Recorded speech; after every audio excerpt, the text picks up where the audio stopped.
Welcome to another HanDrinksSolo 1 Minute Waffle, this time on Kanonkop's Kadette Pinotage 2013.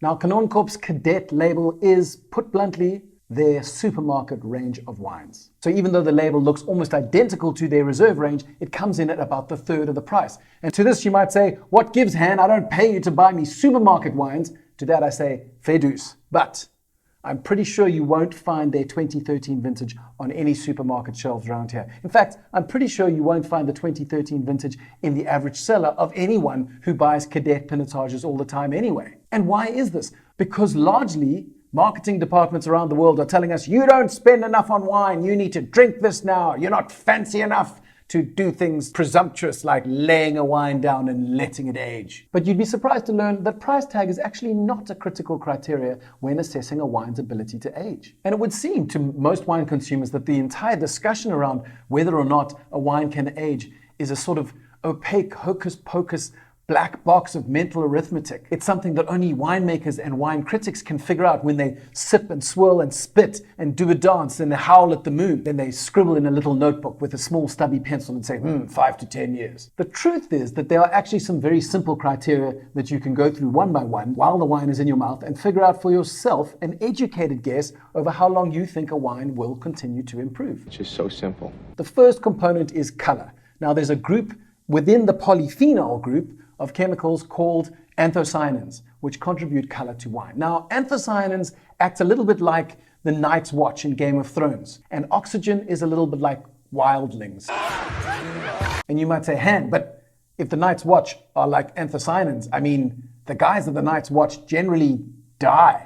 And I say, sure, but while they're doing that, they're killing wildlings or giants or other Night's Watchmen gone rogue. So anthocyanins are these little brave molecules that go out and they see free oxygen molecules ready to destroy your precious wine, and they latch onto those oxygen molecules to make sure that they can't do any further damage. Die! Die! So the more anthocyanins there are in a wine, the inkier the color. So if you're looking at a really inky wine, you know that there's a large army at the Night's Watch ready to kill wildling oxygen.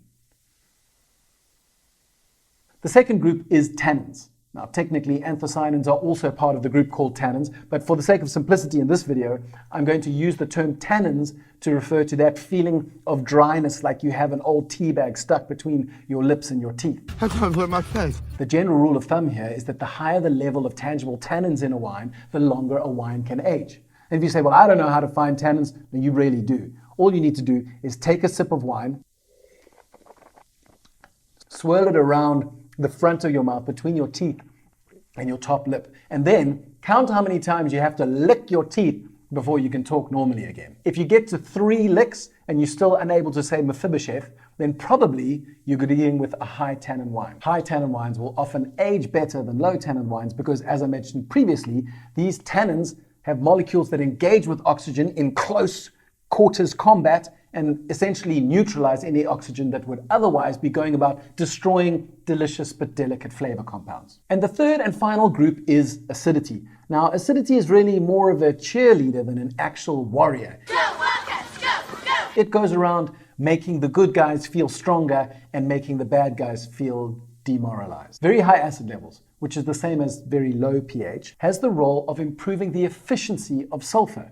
Now, sulfur is one of the most effective preservatives in wine. And you might say, no, not me, Han. I only drink sulfur-free wine. No, you don't. Despite what many wines may tell you, every single wine has sulfur in it, as it is a byproduct of fermentation, which means it would be chemically impossible to have a wine without sulfur. There is, of course, a label that says no added sulfur, but that's a topic for another day. So where were we? Low pH, high acidity. Not only does it make sulfur more effective as a preservative, but it also dramatically demoralizes any young microbes or bacteria looking to start an uprising in your bottle. And finally, healthy acid levels can also make the color of a wine far more stable. Remember those anthocyanins in group 1 bravely fighting the wildling oxygen? Well, acid is their friend too. So when it comes to the wine itself, this 2013 100% Pinotage, I think it's an absolutely impeccable wine. And what it shows us is that there are wines out there for less than 200 Rand a bottle that can age beautifully for a decade and beyond. Now what you need to do is go out and try and find those wines